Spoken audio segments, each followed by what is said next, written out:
welcome to the session of Clever Cities on mainstreaming NBS. So this session is about a strategy for implementing NBS in cities. So I'm Tomás Martínez from Leitat Technological Center in Spain, and I'm responsible of this session. So we have different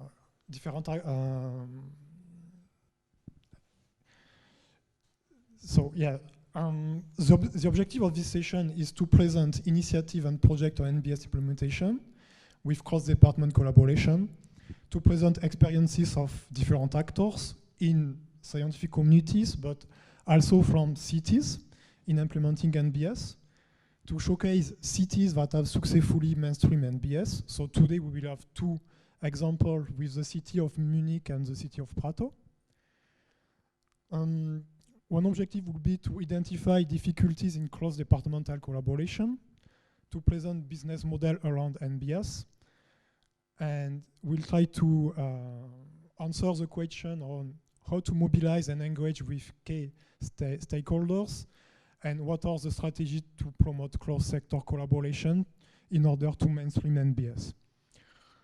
So first, I would like to thank you all the participants in this session. So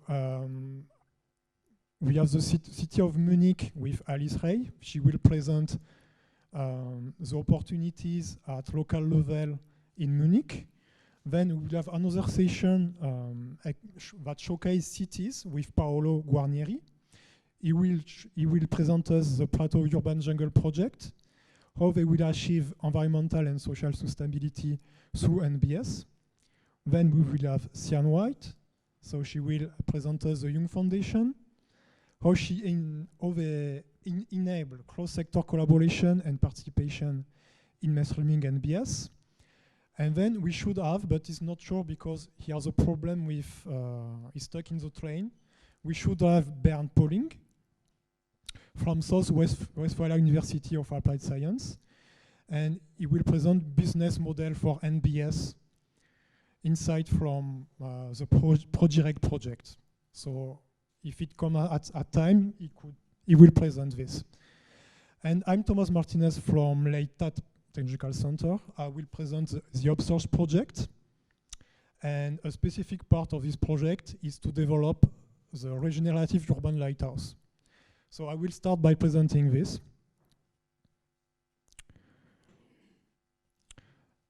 So Upsurge project stands for city-centered approach to catalyze nature-based solutions through the European Regenerative Urban Lighthouse for pollution alleviation and regenerative development.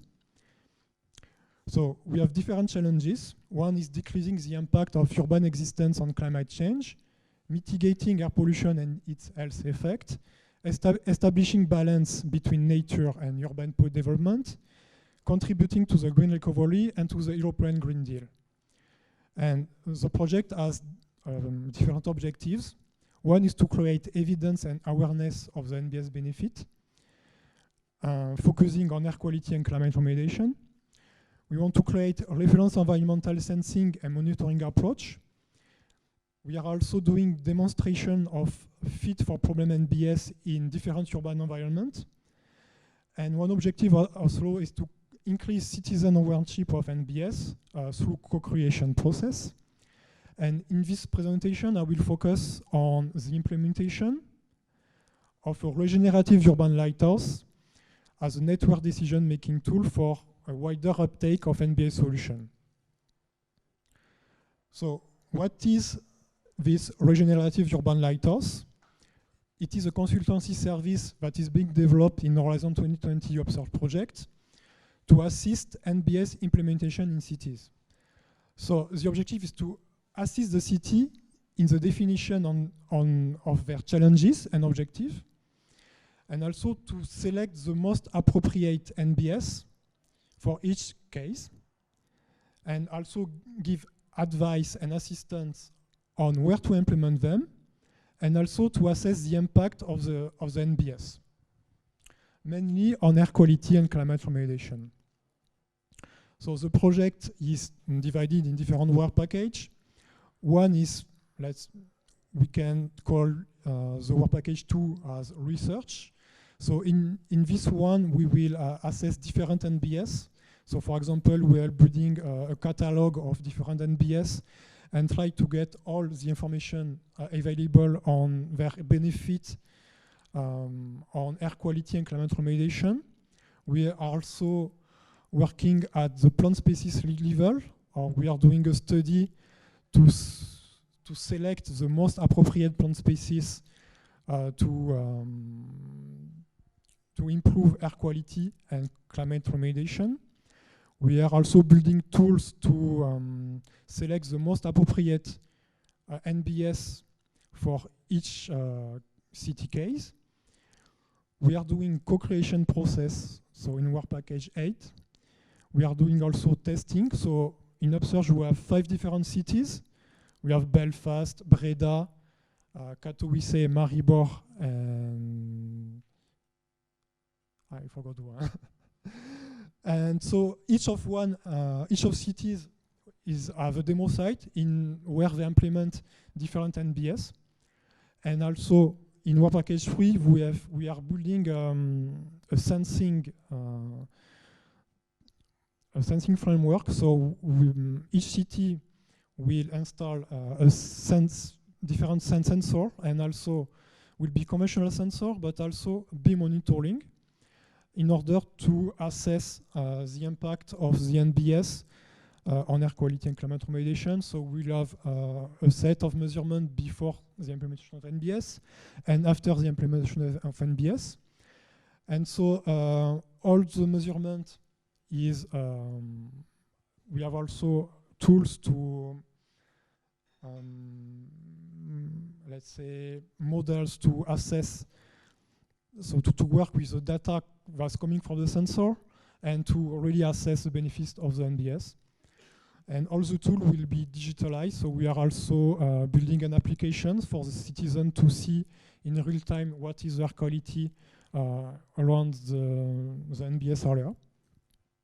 And so each of the category I just explained will feed into the lighthouse, and the lighthouse will act as a consultancy service for the cities. We are the lighthouse is in development, and the first step is the creation of a clustering network. So this network is formed by project and platform most relevant to air quality and carbon neutrality. But we also take into consideration other benefits of NBS.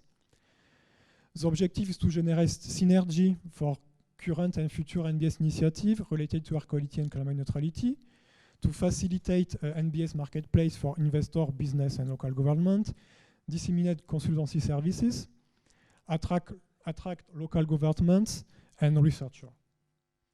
And so we will engage with businesses, cities, academia. So using first the existing network, like Network Nature, Nature Zero Carbon, Connecting Nature. So we have already started to do that, and some partners have been contacted through mails and some questionnaire. So the lighthouse will be formed by two main parts, and it has started from one observation, is that existing platform usually only list NBS, but there is no really guidance on how to select, adapt, and implement NBS tailored to specific situation. So this kind limited today. So Upsurge wants to develop this lighthouse to address this issue. And it will be composed of two main categories. One will be the clearinghouse, which is, I think, the most interesting today. So the clearinghouse will be formed by a scientific board that will be the knowledge department of the lighthouse. And so they will assess and assist cities in their transition into a regenerative future. And there will be the lighthouse itself that will act as a support mechanism for uptake, upscale, exploitation and dissemination of solution research, test, and simulated and verified within Upsurge. So I'm talking about all the demo sites we are doing in the 5 cities. So the clearinghouse will be, like I said, the knowledge core department of the lighthouse, led by a scientific board composed of experts from various fields. It could be sensing, or it could be co-creation process. Also, could be formed by cities. So everything around urban transition is welcome into the scientific board and will act as a mediator body between entities interested in implementing NBS. And so the objective would be to select the best option of NBS intervention based on analysis of technical, environmental, social, financial, and spatial feasibility. So it will be to work with the cities to really pinpoint what exact NBS, what the most appropriate NBS will be for each situation. So the clearinghouse is in development, and it will be first formed by the partners of Upsurge. So Upsurge is there is a lot of partners in Upsurge. We are more than 20 partners. So we will start by testing the concept of the lighthouse inside the project with the different partners, but it's something open to collaboration. So if you have interest in taking part of the clearinghouse, you can contact me or everyone in Upsurge project, or you can also fill the questionnaire that is accessible by the code here in the screen. And so if you are interested to take part of this experience, you are welcome. And so as a conclusion for my presentation, so in Upsurge we are developing a set of tools for NBS choice. So for example, an NBS registry presenting different NBS, but they focus on air quality and climate remediation. We are also developing a set of KPIs that will be useful for the assessment of the NBS. So still on air quality and climate remediation, but we are also taking into account other benefits of NBS. We are also developing a tool to select the best NBS for each city challenges.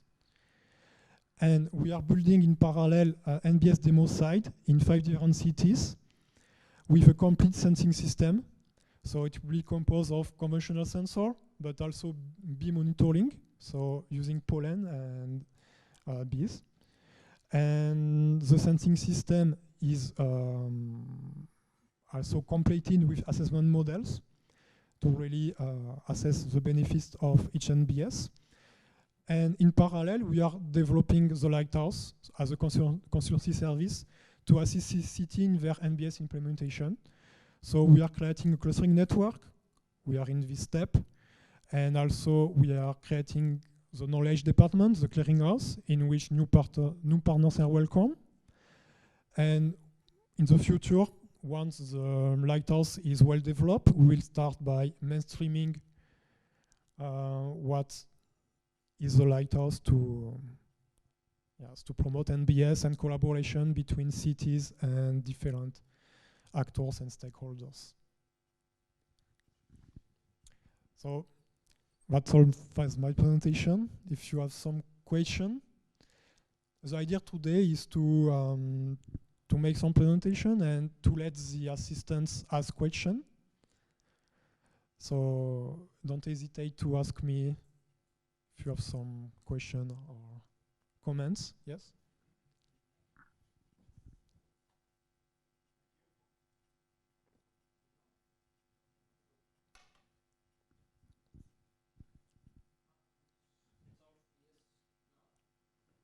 Hello, yes? Yes. I'm Leonard Sandin. I'm representing the Nordic Hub. We have a meeting this afternoon about that. But I was wondering about the matchmaking matrix. Yeah. What that actually, and what do you envision, what will that entail? Yes, we have started by working with the city partners to build the matching matrix. So we have started to ask the city about their challenges. And in parallel, we are working on an NBS registry. So we are looking at basically the scientific literature to build a catalog of different NBS. And because Upsurge is focus on air quality and climate remediation, so we try to identify which NBS would be better to improve air quality and climate remediation. And we are also taking into account other challenges and of the cities. So it could be social, health benefit.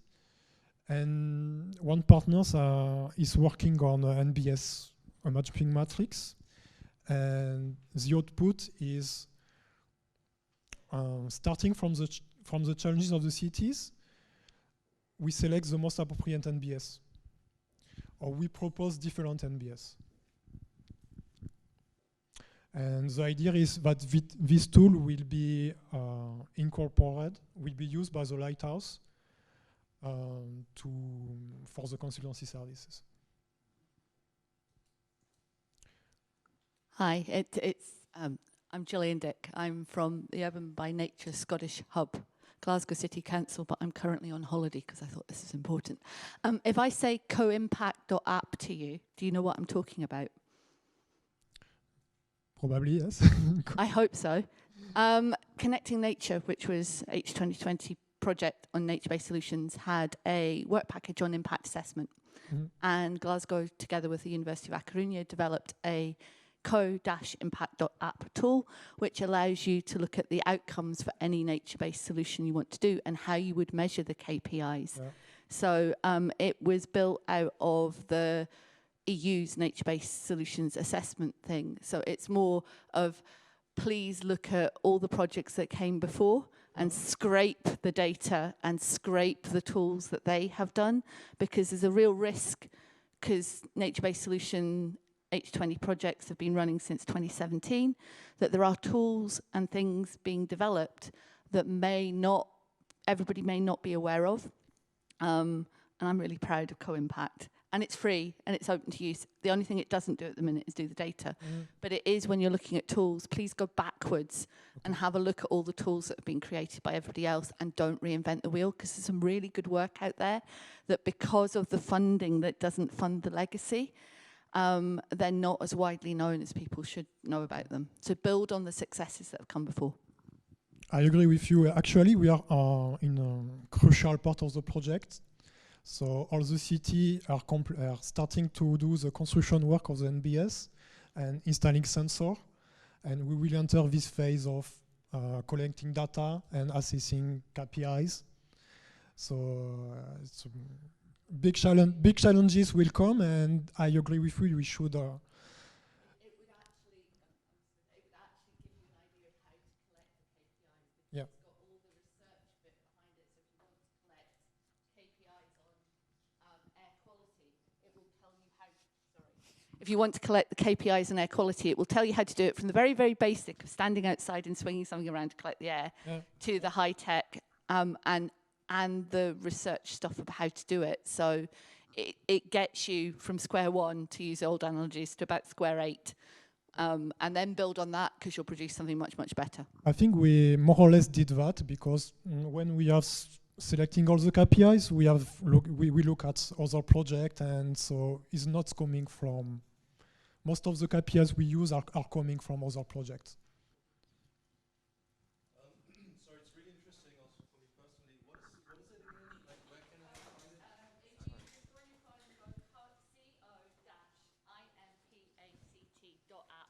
You'll get it. It's free to use.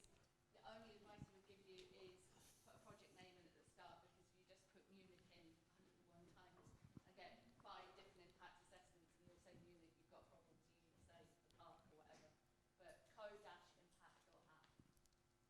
Thanks a lot. It was funded by EU money, so, and it's open source, and I'm biased, but it's really, really useful. Okay. Someone else? Or I can suggest we start with a presentation with Alice. So we'll have 2 cities, Munich and Prato.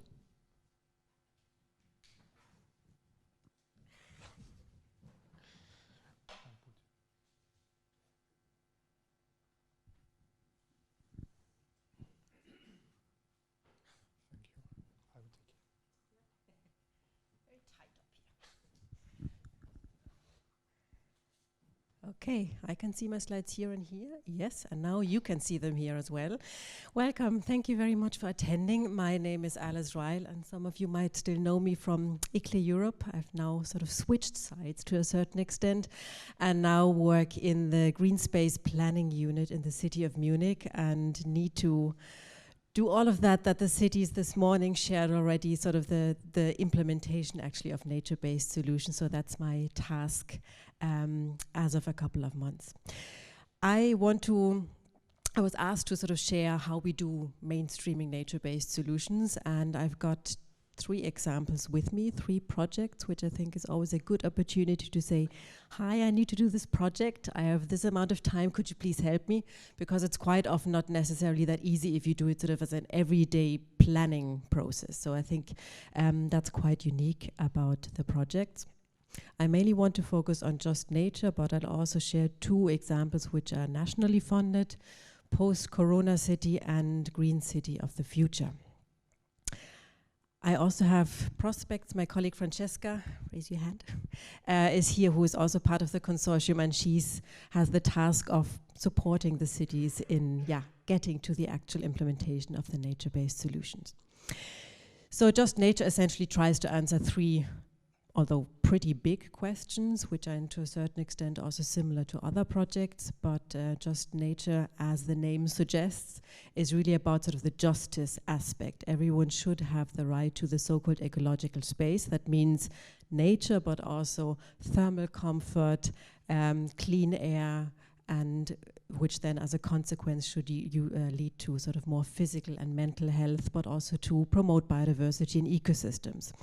And Just Nature is actually a sister project of the Upsurge project. So there are, I think, 3 projects answering the same questions, and it'll be very interesting in the next 2 to 3 years to see which answers we can provide. There are 7 cities next to, or 6 cities next to Munich, who have to implement nature-based solutions. Very different, the scale is different, the topical, the entry point is different.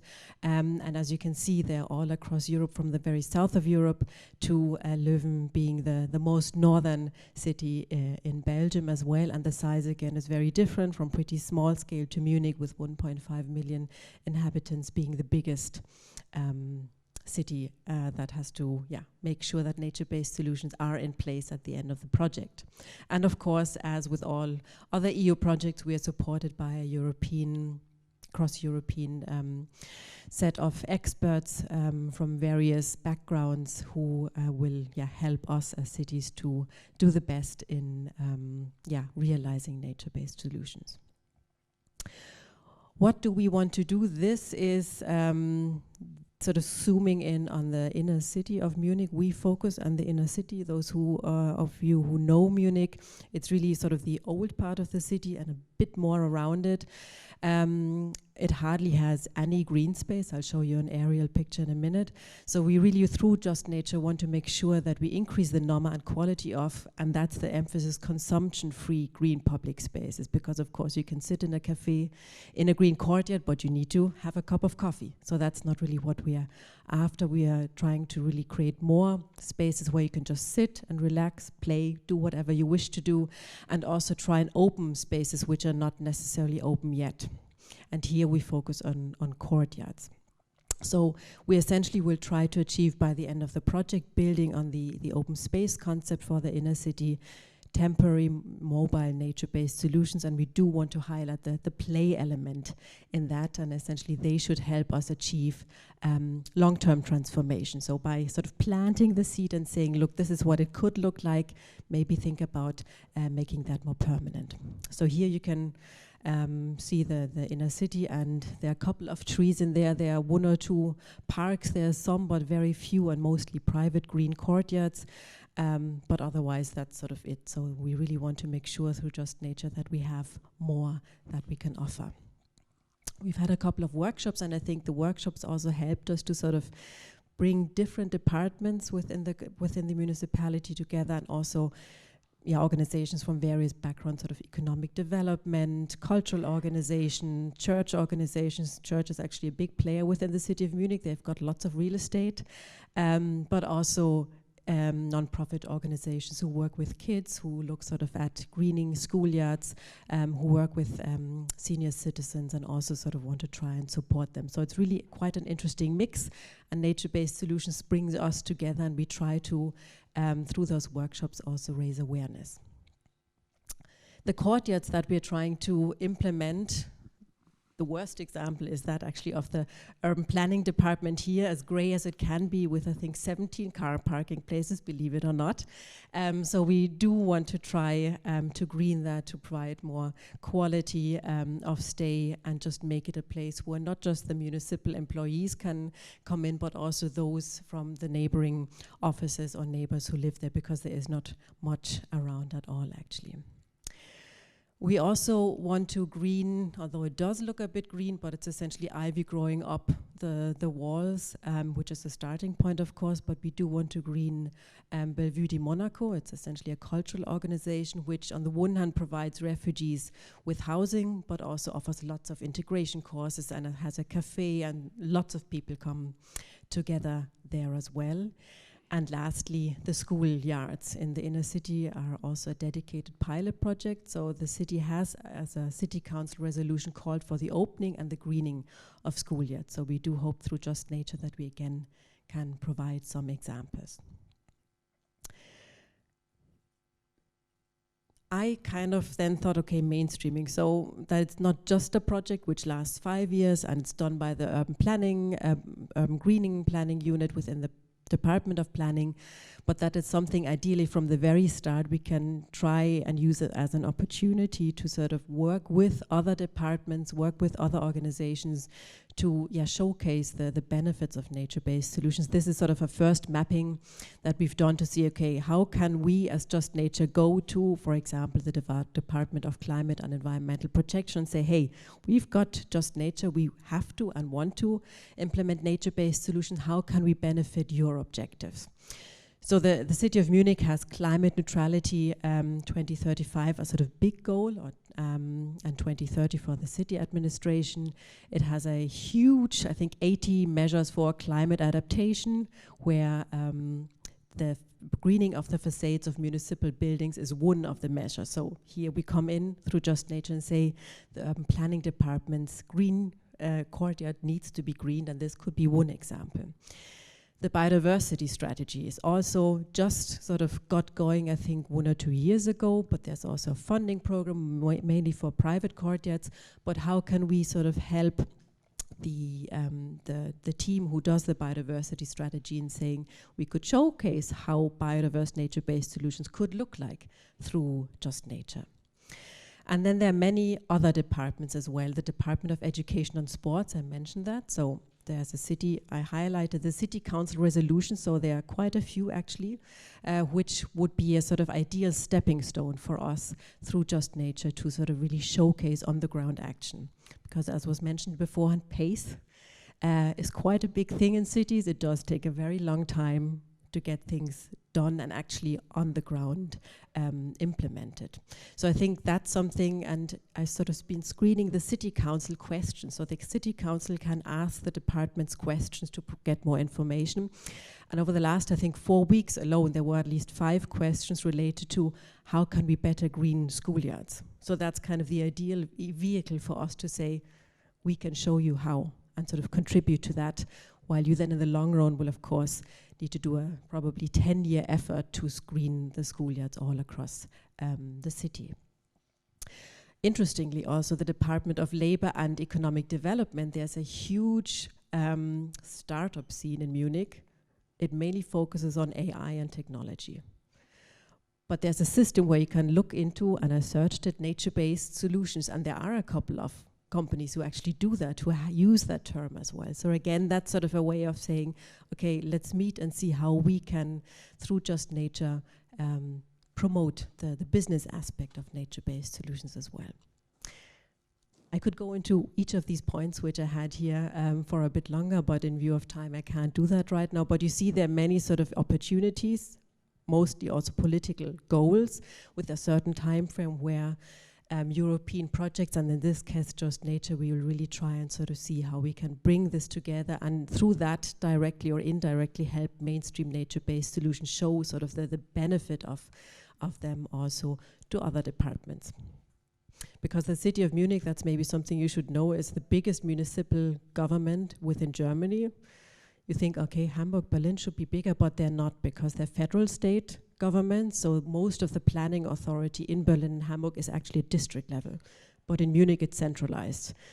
So that makes it a big apparatus on the one side, but also a big opportunity to sort of really see how can nature-based solutions play a bigger role.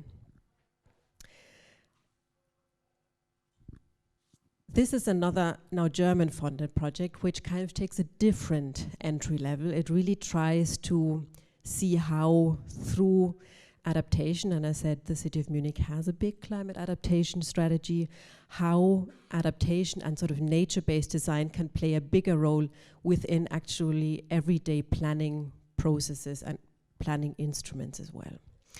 So here it's together with the Technical University of Munich and the City of Munich and the economic, what's it called, Institute of Economic Development in Berlin. They're trying to see how the planning steps that a city has to take, that the City of Munich has to take anyways, particularly for urban regeneration projects, how each individual step could be used more for the benefit of adaptation, but also nature-based design. So they kind of, I mean, the legal framework of planning, I think Germany has probably refined it.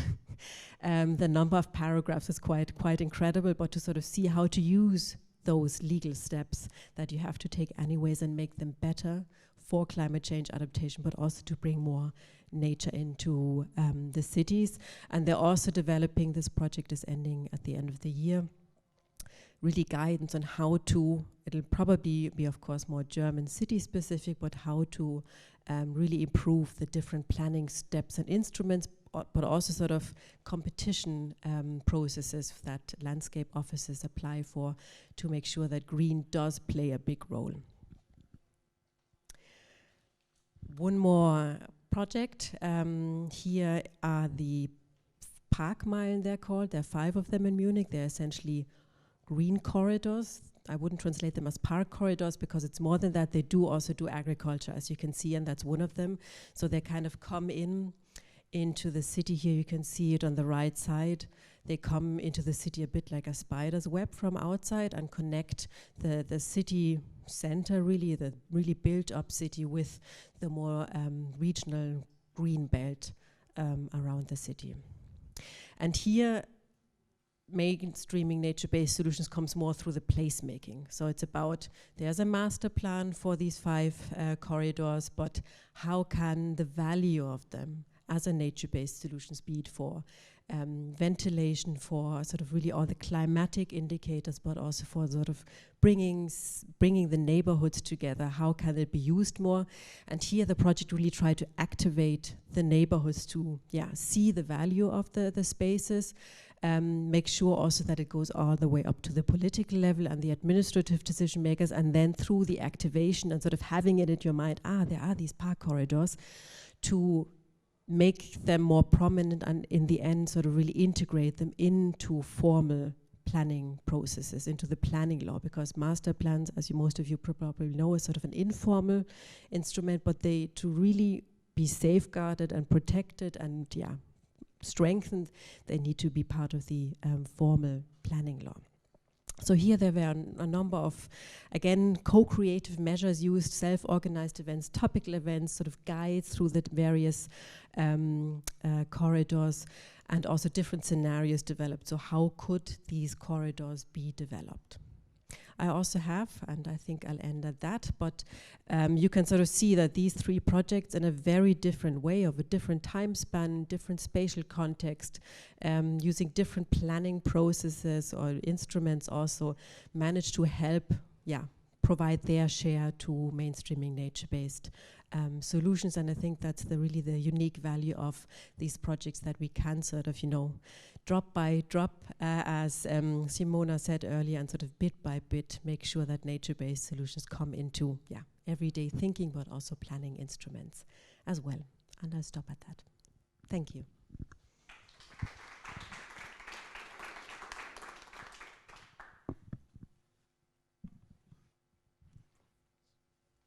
I have some, although German, just nature brochures and sort of German programs of what the activities were in the park corridors. Should I leave it here maybe? Well, I suggest that because we have two presentations by cities, maybe we can present also Prato, and then we can ask questions to Alice and Paolo about their experiences in NBS implementation and mainstreaming.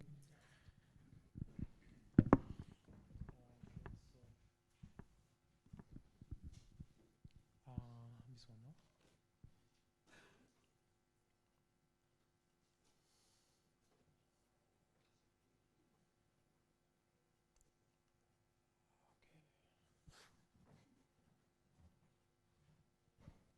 Then go forward with this, huh? Okay. That's it?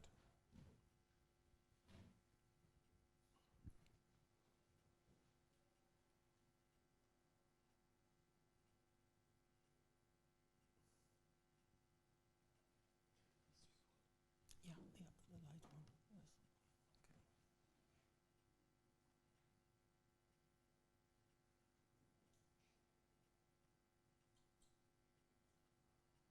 Okay. It's on this screen. Okay. Okay, thank you. Thank you very much. Good morning, all. So, very pleased to be here, invited as a Prato representative. And so we are sort of white fly in this contest because we are not a Horizon 2020 project. We are a totally different kind of project, although scientific features are contained as well. Research and scientific features are contained in our project. And I will explain what UIA means, because I don't know how many cities are here. If you would be here, they would know about this program. It's called Urban Innovative Actions. It's an experimental program by the EU Commission that lets cities experiment with new solutions, whether in environmental field or social field or economic development field, whatever. But they let you experiment, so do very innovative kind of projects. And at the end, we are able to evaluate whether the solutions that we propose through these projects have been working or not to the expected level. They have reached the expected level of results. So that was the introduction. It's a very important program because lets the cities be the leaders of the projects, which is not usual, as you know, for example, in the H2020 project, although we have been also a leader in that. So let's see. Most of you know Tuscany probably, and Prato is an average sized city of 200,000 people, very close to Florence, but of a very industrial nature. Historically, it's an industrial district famous for textile and fashion production, which means that the territory is very much vocated to the production activity, to productive activities. This I would like to say because as I was coming here this morning through Hamburg in the neighborhoods, I saw at least 2 or 3 parks there, but in Prato it's completely different. The historical center is completely covered with industrial sheds, and if you think that an ideal city could be the one that where every home has a garden, in Prato an ideal home is where a loom is working in the home. So very productive people and problems with total ground ceiling and a little green that should be of course enhanced. So nevertheless, it's a city with 3 university poles, very multicultural, more than 100 ethnic groups are present there. We have a very strong Chinese community. You can imagine why. They are producing fashion, fast fashion clothes production next to the traditional textile production that we have in the city. So we have about 30,000 Chinese later, because one of the pilot projects was done right in the heart of the local Chinatown. On the other hand, we have a tradition in the circular economy. You might know that the main production in Prato is made of recycled clothes. So we have at the core of the industrial production and the city. As a matter of fact, after World War II, all the clothes and all the uniforms that were thrown away in the world were coming to Prato and were recycled into high quality fabrics and then clothes. So here you see both sides of the production, the textile and the fashion one. So it's very lively with 7,000 enterprises working there. Just to give you an idea of the nature of the city that we have been working with. So the Prato Urban Jungle project starts from the, someone was talking about the vision of the city. So our city council is very aware of the environmental challenges. We are one of the 100 cities that have been selected as net zero cities recently by the Commission. So we are working on the site climate city contract as well. And we are very active in all the policies that can boost the green across the city. So we are aware that green solutions could improve many, this kind of problems like poor quality, heat island effects, and so on and so forth. But the point that I would like to bring here is that we realized, and I should say the politicians realized, because we have a very good awareness in our policy level, that social and environmental well-being mostly go together in cities. The well-off people enjoy much more green surroundings than the poor or the marginal groups in the city. And that is even more so in cities like Prato, where space is very much constrained, and sometimes social housing means also that the surrounding neighborhoods are not that green and livable places that one would expect in better off areas of the city. So the idea was to create nature-based solutions around the city, and we decided to do so at very critical points of the city. And these, you will see that these are very different from each other. So we had three pilot projects, and these three pilot projects correspond to a social housing complex, to an empty industrial shed that is in the heart of the Chinatown community, and a productive site, let's say, a company that is responsible for distribution and selling gas in the area.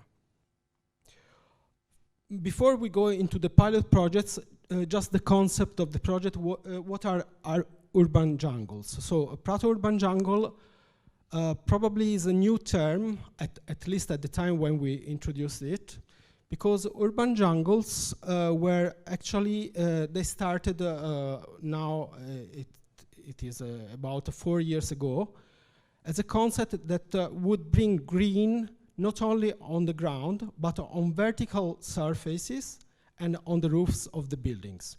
So the idea in the end is that the jungle is, the urban jungle is very concentrated, very, let's say, densely populated green in the city. So you exploit every centimeters of the buildings, of the areas, to increase the impact of the nature-based solutions.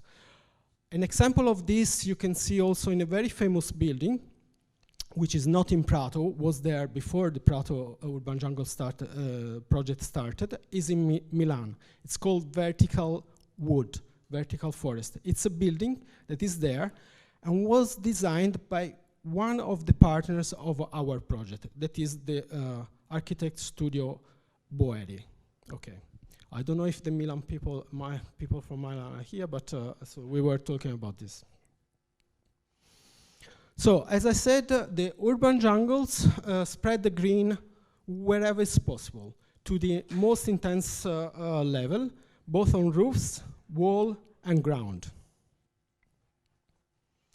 These are the partners. You see the Stefano Boeri Architect is a world-famous studio of architecture in Milan who was collaborating with the city also to design the forestation plan of the city. And we have another, at least in Italy, a famous character, which is Stefano Mancuso. He's a very famous writer and disseminator of green solutions in Italy and I think also abroad, who has founded this PNAT, Inspired by Plants, which is a university startup which is delivering green solutions that can have an impact on the well-being of the people.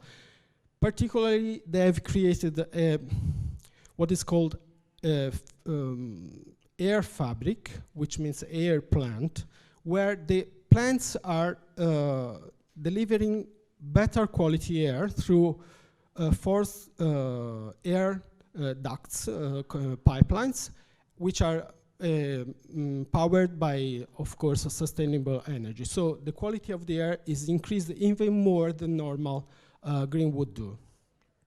The other partners are, of course, the municipality, who is the head of the project.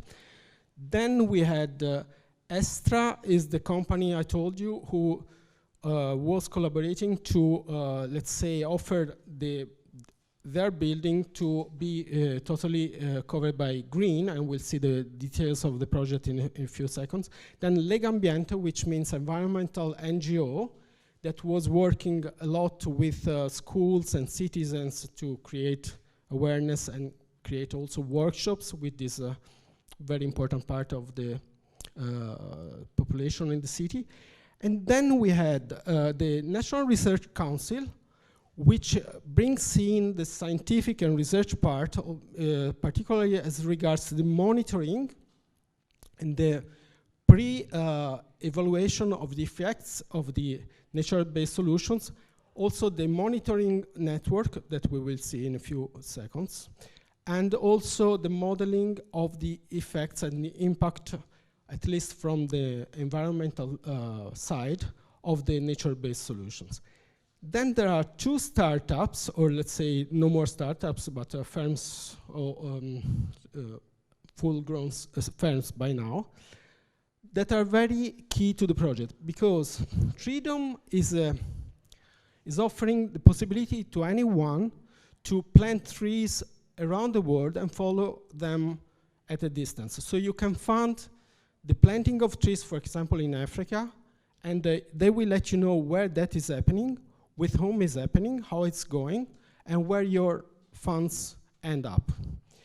Green Apes is another startup that has let's say, developed an app that lets you gain points as you undertake sustainable behaviors. And this is also very, very important, because in this way we were able to engage citizens, but not only citizens, we'll see, to adopt new ways of living their life that could earn them points and spend them either for social projects, or even they could get discount at special selling points that collaborated in this project. These are the main activities of the project, like the work packages. Just have a look at that. All of them are very key to the project, because apart from project management, very strong communication and awareness raising was kept going throughout the project. Then this part was very, very important, co-design and engagement, and this was done through the help of Green Apes and also of Co-Design Toscana, Tuscany Co-Design firm. And then we had the pilot design of the pilots and the investments.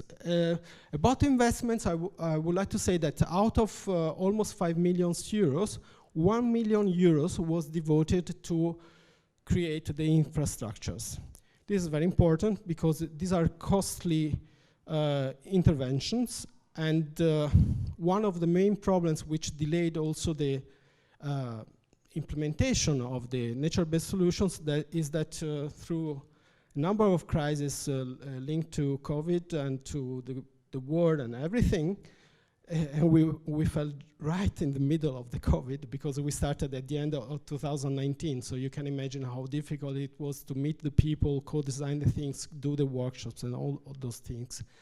But meanwhile, all the materials, all the things that you need to build up the nature-based solution was bulging in costs. So it was very, very expensive. And then we have to redesign the projects and then to rethink how to optimize the cost and all these kind of things. Then we have, of course, the environmental monitoring, which was done by National Research Council, and then in the end, the governance model. So I think you can see from these 8 partners that almost all dimensions that we could think of were taken care of. And if you have questions about this, but I think it could be also very inspiring what we did through this project. So these are the 3 pilot points in the city. 1, 2, 3. So the extra building, number 1 is along a main highway within the city, causeway. Let's say it's not a highway, really a highway, but where, if I'm not wrong, 50,000 cars are traveling every day. And so the plans were designed just to reduce CO2 emissions and to abate the carbon footprint of this, or at least the level of the carbon footprint of this traffic. Then we have the one in the social housing complex over there. And the third one is the former industrial shed at Macrolotto Zero, which would not be only a green infrastructure, but also a functional one.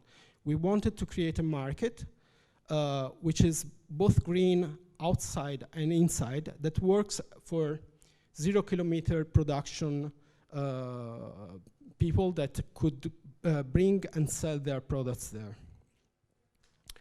So this is the extra building, and as it is now, and this is how it would be thought, and it is thought with Prato Urban Jungle. I say now and what is coming in the future, because this was the only pilot project that would be funded outside our actual investment funds. What does that mean? With the project, we were not allowed to fund a private building because it's public money, so we had only to design the intervention, and then they would invest themselves in the greening of the building. I don't know how it's going with timing. It's okay. Okay. So as you see, the intervention is not only on the different facades like northern one and southern one, but also on the roof. And the roof would be for the employees also a place where they would do social activities like meeting, relaxing, drinking coffee. So it's completely a different conception of the place where you go to work until now. This is the social housing complex. As you see, not very enthusiastic, so not a very exciting place. And this is how it's getting regreened now. The project has been is being implemented, so all the technical infrastructures to let the creepers rise and crawl along the walls are being grown at this time. Now it's summer, so slowly everything is getting greener. It was very hot, as you know. It was here, so you can imagine how it was in Italy. So there was a lot of work to do the project and also to take care of the management ex post. And this is maybe one of the main challenges also for this kind of interventions. So this is another view of the end result of the social housing regreening. And this is the third pilot area. So at first an empty industrial shed, and in the end it became like this. We inaugurated this in the month of May at the presence of the European Commission was there. So there is a greening both outside and inside. And here you can see the air fabric, which is a box which has plants inside, and through, as I told you, through forced conduction of air, through forced pipelines, the air is forced in and forced out, and all the, let's say, the PM10 and the other particles that pollute the air are abated, are absorbed by the plants and by the ground. So, about the environmental monitoring, we did that through 30 low-cost stations. Why low-cost? Because if you do an air quality monitoring with the real environmental agency station, we have just 2 of them in Prato, and they're very costly. These are based on Arduino, you know, the card, the electronic card that you can program to do. And they're measuring all different kind of parameters, from air quality to greenhouse gases to environmental parameters. And through this, we were able to do a quite inclusive network of stations, and through that to also trigger and feed environmental modeling. So like the National Research Council was using the EnviMet model, which I don't know the details of, but you can probably know, some of you. So let's go to the more social activities of the project.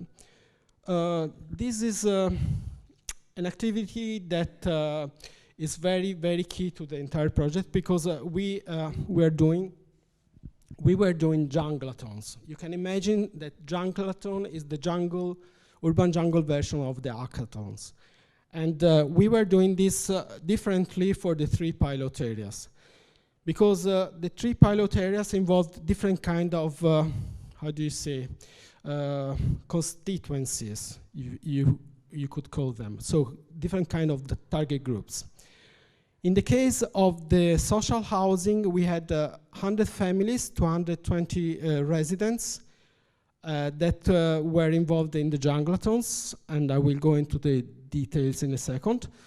With the Estra building, we had about 100 employees that were involved in the jungleathons. And with the third pilot project, that is in the Chinatown, we were involving the people living in the surrounding, because the building was empty. So the mechanics of the jungleathons was more or less the same, but I think someone was asking how to involve the citizens. Well, when you do a jungleathon, it's not a one-time shot only. You don't do an event and it's finished there. So there was let's say, a research done before the jungleathon to go around, talk with the people, see how they feel about their present situation and how they would feel with a different kind of environment. Then, during the jungleathon, these people would be, first of all, would be given some knowledge, because the people don't know what, for example, ecosystem services are. In the end, all these things that should be explained. They are simple things to be explained, but when you hear for the first time ecosystem services, if you don't know what you are talking about, then you are you're stranded. You don't know what you. So first thing to empower the people is to give them the knowledge, basic knowledge at least. They are not scientists. Some people are older people. Some people are uneducated people. So you should give them at least the basics. And this was done through these jungletons, and then you listen to them. What are their ideas, and also what are their concrete problems? Because sometimes, as a city, I must say, you bring the green solution, and they are thinking about totally different kind of problems. Because people don't think I miss a tree. This is not usual. I mean, they think I miss social interactions with my neighbors. I miss a space to go down and spend my time with my kids.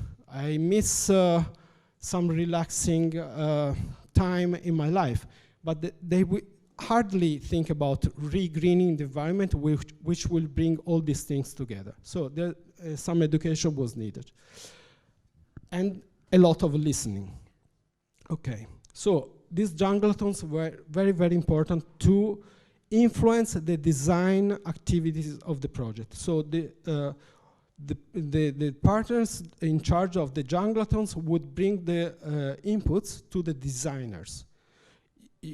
Why so many partners? Because each partner was doing a different part of the project. So the designers were not able to do the jungletons, but they would be able to take the inputs of the jungletons to change their design, their projects. Then to the side of this, when you create a nature-based solutions, then hundreds of activities can be triggered by that. Activities like bringing the idea of urban jungles in the schools to the citizens. So workshops with schools, with students, with teachers, with dedicated guidelines. We are creating tools, toolkits, and guidelines for each of these activities. We were doing workshops for creating pollinators points.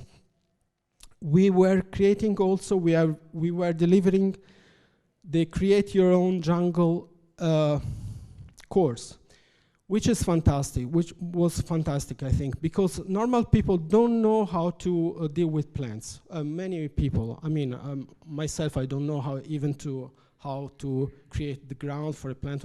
And in a open course where the people could come for free, and we were doing 3 editions of this course. Through 10 lessons, 1-hour lessons, people would see someone working with the ground, with the plants, with the vase, with the containers for the plants. And then they would learn concretely by an expert how to create their own garden jungle in their house. And this was a big success, by the way. Let's come on to the end of the activities that we were delivering. Engagement. So I told you that Green Apes has an app which they adapted to the Prato context, where you, through sustainable behaviors, you would gain points. So it was like a gamification process.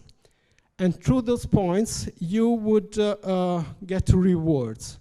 It could be, you see, like access to events, but also shopping discounts with sensitive firms like supermarkets that would join in this initiative. So, and this was, these are the numbers, which are, by the way, not updated. So about 1,000 citizens were downloading the app and going through the gaining points and reward mechanism.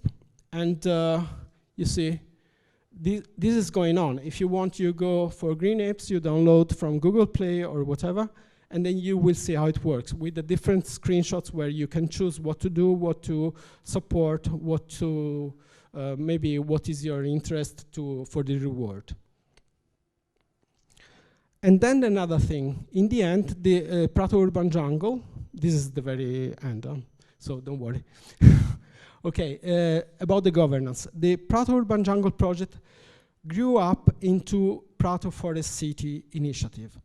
Prato Forest City was taken care of by Tridom, which is this, let's say, this firm that I told you is able to manage planting trees all around the globe. And they were delivering this platform, which is on the web, where you can choose where to fund the planting of trees. And it's a very transparent process where you can see what's going on already. If you want to create a new garden, if you want to create a new orchard, if you want to create a new green field, whatever. And this is not only open to citizens, but also to associations, to schools, and to enterprises. This is very important because in Prato, when an enterprise does a thing like planting trees all around and like doing like what you call voluntarily funding the greening, then other enterprises want to do the same thing. And sometimes they fund with tens of thousands of euros new projects of greening areas or even their courtyard. So this is a very comprehensive platform where all kind of stakeholders, you know, the 4Helix stakeholders, these kind of things. So citizens, but also the enterprises, also the social society, even with small donations, like 50 euros, they can participate. And they can also join initiatives that are already going on. And this is, okay, sorry, this is Italian, but okay. All the projects of these greening activities are posted online. Then you can either like, or you can candidate, you can participate in the projects. And then you can either, you can donate and you get certified for that. And then you get the news, let's say you get updated on how is the project is advancing. And then your own enterprise can also communicate this participation in the environmental improvement of the city. So these are some activities. This is a map of the projects going on. And this is going on, you know, once you have set up this platform, it will go on for years. If of course, the politicians don't think it's a wrong thing, and then the next administration, which comes in 6 months, doesn't want to go on with this. So, rather long, but that was all.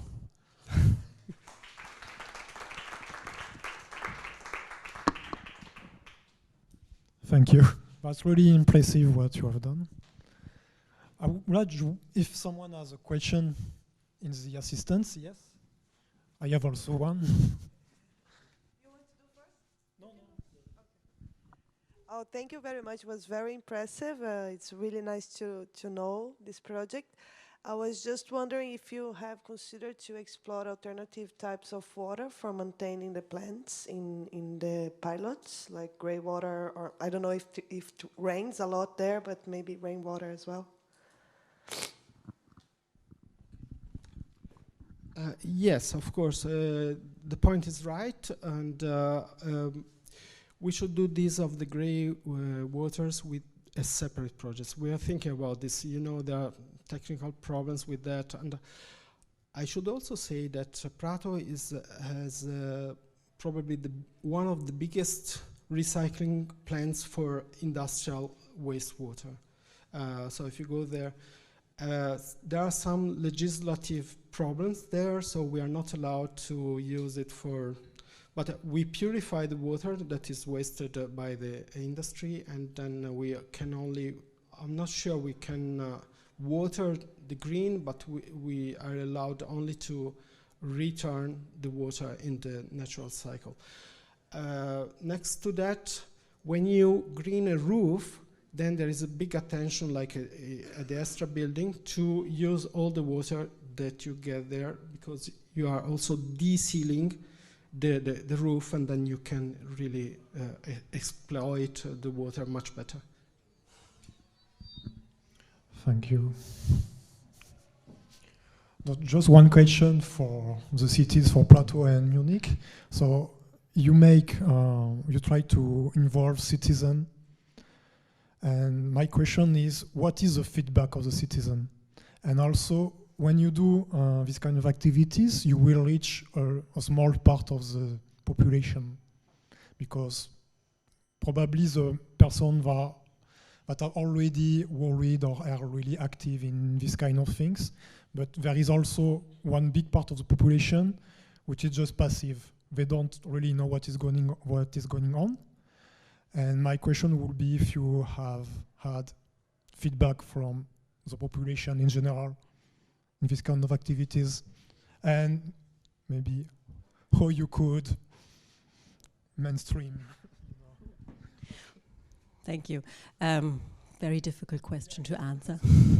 We're just at the beginning of our co-creation journey, so we've had 2 workshops, and we worked essentially with representatives of organizations who have a court yet, or who represent sort of our main target audience at the moment, youth, children and senior citizens. And essentially for the next set of workshops, we'll try and work through their communication channels and their contacts. So it's not an open workshop yet. I think that it might happen, or an event in future, but we sort of work with multipliers at the moment. And in terms of which ideas you get, they're not always nature-based solutions ideas which you get out of these workshops. So it's kind of like, we need an area to sit, we need an area to play, water would be great, and then you kind of need to provide incentives or sort of share what nature-based solutions could be. Quite often urban agriculture, sort of garden plots, what are they called in English? Hochbeete. Thank you. Yeah, but more like a box with earth in it, and you plant, plant boxes, yeah. But it's like, okay, that's great, but like it's all about sort of also innovation too. How can we make it just a tad bit better or different? So I think that's just a challenge and part of the process that you sort of discuss and raise awareness through the co-creation process, and then see what you can do with that. And I think that's also great to sort of get feedback from other cities, how they did it, but also within the project consortium. Thank you. Yes, what I can say is that now it's very critical when you do an intervention like a nature-based solution to uphold the solution in time and then see whether it's working or not. Management is very important because the people who reside there, they will tell whether they meet problems or not. They were very afraid of animals crawling up the green infrastructure. So we had to modify, not to modify, but just to keep in mind that the green should be close to the walls, but not close to the windows, and then they ask for other infrastructures like mosquito nets and everything. So really doing the thing is only the first part, and then you have to follow up on that. And we talk about pilots. So pilots means you demonstrate something and then you can upscale that, whether outscale or upscale, whatever, so spread it around. And in Prato, it is a very small community. It's 200,000, but everyone knows everyone, any other one. So if something is working, everyone will know. If something is not working, everyone will know. So, and then you, of course, you have also the communication tools are very important. When you make a transparent platform where everything you do, you put on that. So there's no hiding from the municipality or from other interest bringers, from other people. So that's objective. What you do must be objective and communicated well, and then in the end it will prevail. Another point is to work with schools, because students, the little the better even. So young people are more innovative than their parents, and when you work with schools, when you have thousands of students involved, then it creeps, it goes into the other levels of the. So these were a few points. Thank you. We are running a little bit late, but you have a last intervention from Sian. So she's working for the Young Foundation.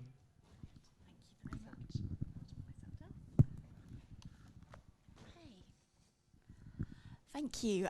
So I'm very aware that I'm the speaker that is keeping you potentially from lunch. So I will try my best to stick to time, but also we might have some questions just at the end. So thank you for the introduction there, Thomas, and also to the other speakers. So my name is Sian White, and I'm Head of Strategic Design and Insight at the Young Foundation. And we're one of the project partners as part of Clever Cities. So working primarily with the London team, but also more broadly as well as part of the kind of project consortium.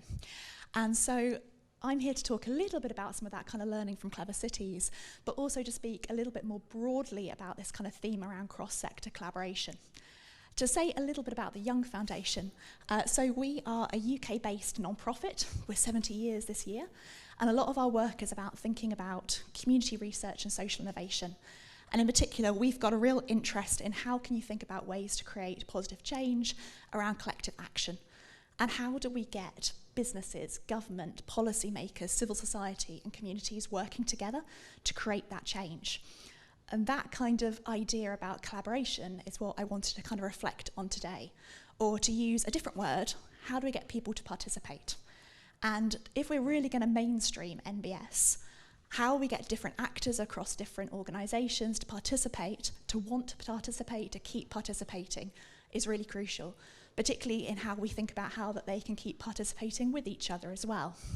So in a little bit of a difference from some of the presentations we've heard from the cities, I kind of wanted to do something that reflects across that broader piece and give some thoughts and considerations on that topic of participation, particularly thinking about actually what does it enable, how do we get it to work, and thinking about what's needed to kind of kickstart the process, what makes it easier, but also how do we get it to stick.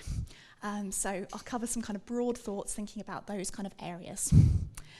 To start us off then, so that idea about actually, if we're thinking about what starts to work around kind of cross-sector collaboration, so that involvement of thinking about how policymakers, businesses, community organisations can work together, I guess there's nothing like a crisis. And for those of you that were here yesterday, you'll hear from a number of the presentations that actually we do have, obviously, a whole series of crises that we're aiming to try and address at the moment. In the presentations we've just heard, themes to do with climate adaptation, how do we think about sustainability, but also the social challenges as well. And there's a real value and interest, therefore, around things to do with nature-based solutions because of that bridge between environment and social abilities. And while sometimes we might, in our governments and in our kind of organisations, stick our heads in the sand and not look at those crises, I won't say anything about the fact that we've just rolled back in the UK on some of our net zero policies, but there is this real motivation that comes from a whole range of cross-sector organisations that there needs to be something to do. So first of all, this idea of actually organising ourselves in relation to crisis. So the second kind of theme in this idea of how we kickstart the processes is not enough just to think about kind of motivating around a crisis. We have to recognise the real kind of drivers and levers that exist within government and within businesses to want to get involved and to want to collaborate. So starting first around thinking about kind of government, be that national or local, we can see in relation to NBS a range of different policies and levers and ways that NBS can be started to be integrated into wider thinking. So Alice in her presentation earlier talked a lot about how that can be done within planning, but thinking about, for example, in kind of in a UK context, increasingly we're seeing a range of strategies that touch upon green and blue infrastructure. How do we think about increasing biodiversity, but also the range of different kind of other types of interventions that need to be made in a social context. So there's all these different interesting hooks that can be used about starting to get different government policymakers thinking about NBS. What about business? And I guess kind of without making a giant stereotype about businesses, there is that need to think about actually, as well as social conscience, actually what's good for business.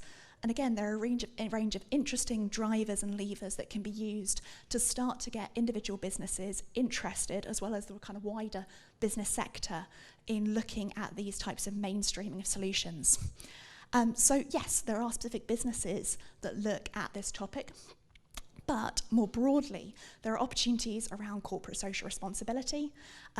within the UK, but also wider, we have mechanisms around thinking about social value, where businesses, if they're offering a service, they need to also account for actually how they are demonstrating added value, but also kind of an increasing interest in themes such as ESG, so environmental, social and corporate governance. And some of the things that are really interesting there, again, for kind of thinking about opportunities to mainstream NBS and get businesses interested, is that link between environmental and social. So the environmental can be very obvious, but the social less so. And actually NBS offers a real interesting opportunity to not just benefit the environment, but also thinking about those opportunities to boost citizen engagement, health and well-being, social cohesion, some of the core themes that have come out from Clever. So there's these interesting opportunities to kind of look at some of these drivers that get people in the room and get people wanting to be involved in cross-sector collaborations. My final thought just on this theme of kind of kickstarting is actually that real value about thinking about, from the offset, across cross-sector, how do you think about shared vision and purpose? And that can be easier said than done, but from some of the things we've heard right from the kickoff this morning is about actually the value of getting the right stakeholders and a broad group of people in the room from the offset to understand what do you want to get out of this and to have a common goal to do that. And again, thinking about the role of mainstreaming NBS here is there's some really interesting opportunities that come from some of the kind of clear messages and clear metrics that also can come from NBS.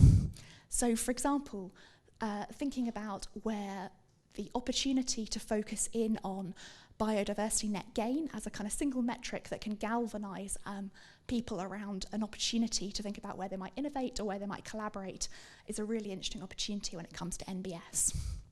So to move away from kickstarting and how do you get people in a room to then thinking about where it makes it easier.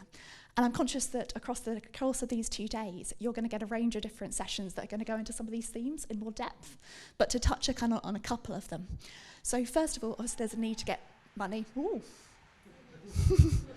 I'm going to come on to what's upstairs in a second. So, not to make you jealous that you're not upstairs. So, I guess, first of all, it's how do we get the money in the system? And so there will be a session kind of later on the agenda around green financing. But obviously there is a need, if we're going to think about cross-sector collaboration, to think about innovative funding mechanisms. And so, again, thinking about NBS and this mixture between thinking about environmental and social offers a really interesting opportunity, both where there are new measures around green finance, but also thinking about social measures and social investment as well. And what I'd highlight, obviously, again, thinking about this idea of cross-sector collaboration is sometimes it can be hard for the public sector to put a lot of money into something, but sometimes there are real opportunities from giving like small kind of symbolic funding that can leverage other types of money, as well as thinking about match funding opportunities as well. And public investment often can do the thing where it tries something slightly different, and so that opportunity to think a little bit there about innovation as well. So again, keeping with this theme of what makes it easier, governance. And if we're thinking about kind of cross-sector collaboration and we're thinking about actually what starts to kind of move projects off the ground, we know from a range of kind of lessons learned from NBS projects, there's a need for collaborative but also adaptive governance. And I guess one of the gaps that sometimes can happen around where a kind of interesting NBS project gets off the ground is it's that thinking to think, well, where is this going to go next? It might be a single project, but it's got to find a home afterwards. And where do we start to think about that right from the offset in terms of the way that a project is governed and what will enable it to kind of think about then how it might iterate and how it might change as it goes through a project lifetime, but also stops. And the other factor in the way that we think about governance, but also just more broadly is, if we're going to think about cross-sector collaboration, where's the role for communities and also kind of civil society? And in thinking about this, given the fact that ultimately it's going to be local people and communities that live in these spaces and that use kind of what's put in there, their voice and their role in helping to shape that is absolutely vital. But there's a power imbalance when we think about bringing together cross-sector collaborations, where actually who ultimately makes the decision and who has the money to finance it brings with it a degree of power. And so when we are thinking about cross-sector collaboration, the real need to how we build in mechanisms that actually give greater power to communities becomes more important. And why you're hearing cheering upstairs is a really good example of that, is some of the work that's been done in London. So around a community design collective that was put together to help co-client some of the design and implementation of the nature-based solutions in Thamesmead. And so hopefully from the kind of next 2 days that you have, there are already existing solutions and interesting innovative mechanisms that can help around this cross-sector collaboration. How am I doing for time? I'm a little over, but I'm nearly there. So my final theme is what helps it to stick. And I guess to take a step backwards from kind of thinking at a quite grand level, what is cross-sector collaboration, is just to reflect for a second, actually what does it take to have good partnerships and good ways of working. So yes, we can name different government departments, we can name different businesses, organisations, but at the heart of who actually does the work are people, people that we need to have relationships with, that we need to kind of invest that time with. And so all the principles of actually what does it take to work in really good partnership apply to how we think about cross-sector collaboration when it comes to NBS. We're people at the end of the day, and how do we humanise some of that in the way that we work and how that operates? My second theme here is to do with capacity building and knowledge sharing. So as I kind of mentioned, often when we do develop kind of means and mechanisms around nature-based solutions, often it's on that project basis. And there's that need to think as we go for actually, how do we build capacity for those that are actually going to take this forwards afterwards? And that might be within communities, but also as highlighted in Alice's talk, actually that opportunity to share learning with other departments, other parts of the business as we go along, because that can stimulate new thinking, but also find homes for some of the kind of thinking and ways of working that are generated through projects that ultimately will keep things going. And my final theme is to celebrate success. And I guess, again, this is kind of an example from this conference of bringing together kind of actually some of the success stories that have happened around nature-based solutions. Also themes mentioned earlier to do with how do we think about some of these projects as demonstrations of actually why this is worthwhile are going to be so key to actually thinking about how do we continue people wanting to do more around this topic. But it's not just the successes, it's also the kind of real hard lessons learned too. Very rarely is anything perfect, but that learning can be so vital to enabling people to try something different and to go forwards with it. So those are my kind of couple of thoughts and considerations on this theme of participation as we think about how do we develop cross-sector collaboration around mainstreaming NBS. And I'll stop there.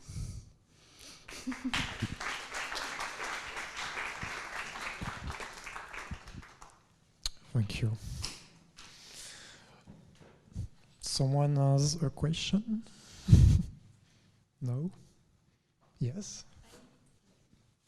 I have a question, but it's related to the other panel, but I was a bit too slow in raising my hand. It's actually a question for Paolo.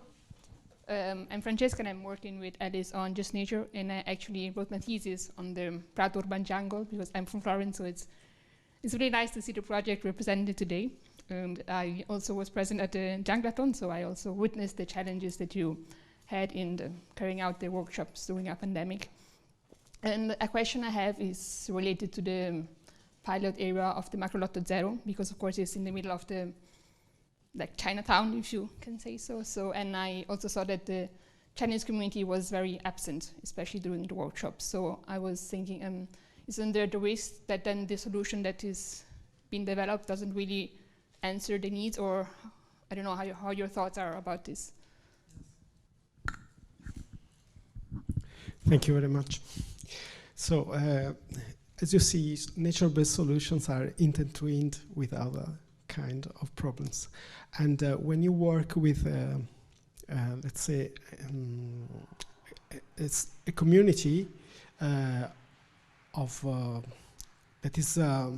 that brings up other kind of problems, you have to work with a different approach. So doing the shelter market requires now that is done to think a series of activities that makes it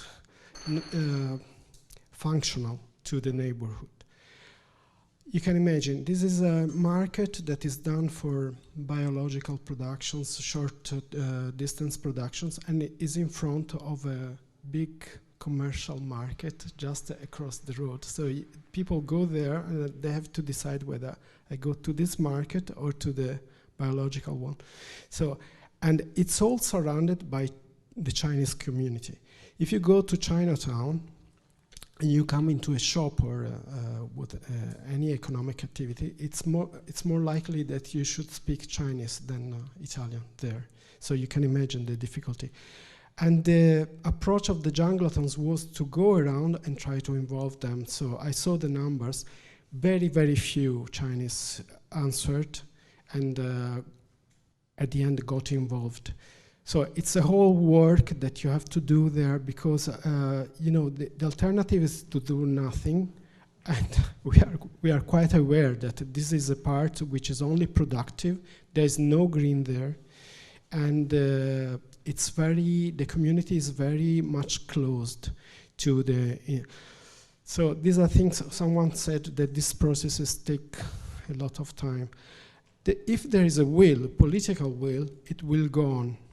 But already to discover the real vocation, the real mission of a place like the sheltered market, so this macro lot of zero intervention, will be a challenge, I think. And, you know, according to the junglatons, they suggested we should bring the value of this infrastructure to all the people of the Chinese community. They have their own market close by. I don't know if you know Prato this well, but you know there is another unofficial market where they sell all kinds of goods and you have no idea where they come from. So another challenge would be to make the whole thing transparent, so that, but you know, it's cultural walls that you have to bring down. Thank you.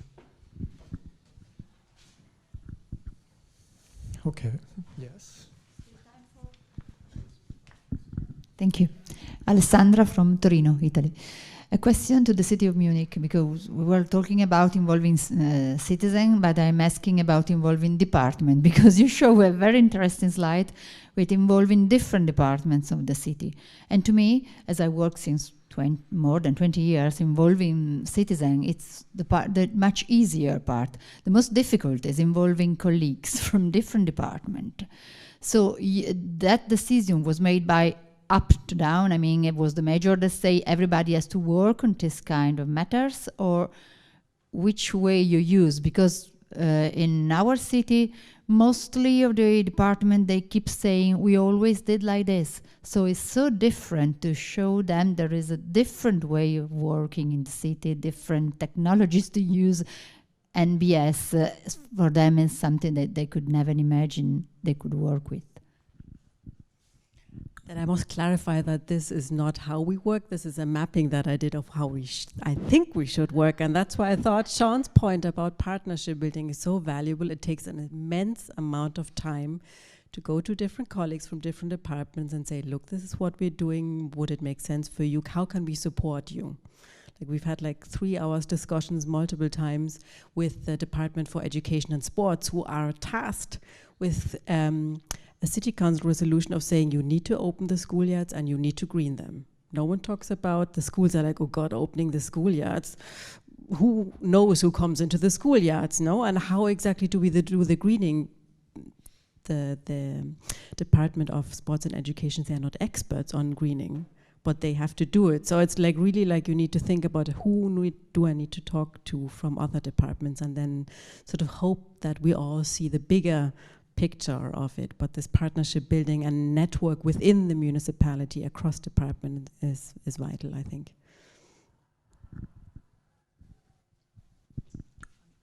I'm just going to add to Alice's thing, because we used our open space strategy as a thing in the project.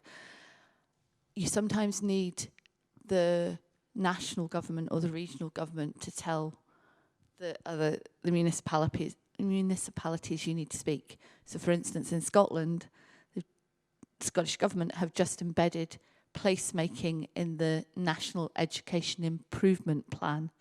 That means I can now go to our education improvement team in the council who thought, oh, it's a nice idea getting the kids to assess the play parks, and now say, you have to know how to do placemaking, and we have a way of doing it which will allow the kids to do it. But it's really difficult because everybody's in their silos and they're just focusing on what their key KPIs are, not what Alice's KPIs are or anybody else's, even though they have an unintended consequential negative impact on it if they don't pay heed to what Alice is doing. But it's incredibly difficult because the budgets don't align either. So Alice could make a huge amount of difference to the education budget. She's not going to get any of that saving if she gets more kids into school because they're out in the parks, or less people going for mental health assessments. So there's a complete disconnect between the budgets and who's saving the money. I just have a question also additionally to this as well, because so what I heard from the last talk, co-creation is really important, but then there's also this notion of participatory design, let's say. My initial question is about policy, you know, because if you invite different stakeholders, then obviously people have different incentives, and if you have a vision, for example, then this might bring people together. But for example, in Munich, if you have a centralized, let's say, system where, for example, you have the housing association or something like that, which have a certain incentive, right, to build more buildings and so on, but are not really looking at green spaces and so on, how do you convince those actors in that, let's say, really stuck framework to actually collaborate with you, or not really participate in your design, but really collaborate and co-create something together? Because if you only participate, then sometimes there's this lack of, you know, involvement of these actors, which actually have a lot of agency, which have a lot of power in that city. And so that's kind of like my, let's say, concern. Thank you for that question. It's really more about what I kind of said, similar to how I answered your questions, like what can we offer to you? How can sort of we use that project as a stepping stone towards something that you need to achieve anyways? And I think that's what works best. I have the feeling, rather than say, I need this from you, could you please help me for a project in this sense, which is just like, I don't know, a 5-year project or something like that. So it's really about trying to connect the dots and making sure that my objectives kind of also meet your objectives, and hope that the timeline and the budget fits. So I think that's really something. And I think also if you sort of, a municipality that is so big, Munich has like 43,000 employees, which is everything from a kindergarten teacher to the highest decision makers. It's a very complex, bureaucratic process. So sometimes it's easier, I think, if you would work with partially city-owned housing associations. Like I think what happened in London as well, because you're also more flexible, but at the same time you can show something. So I think that's maybe also a way that we would need to think. Just Nature's now city specific, but I think in a future project that I would also really sort of work with housing associations which can show similar things than what, for example, the Department of Public Construction needs to do, because timelines don't necessarily align. It's also a bit sort of politics that are involved, which you can't neglect and you just need to work with as well.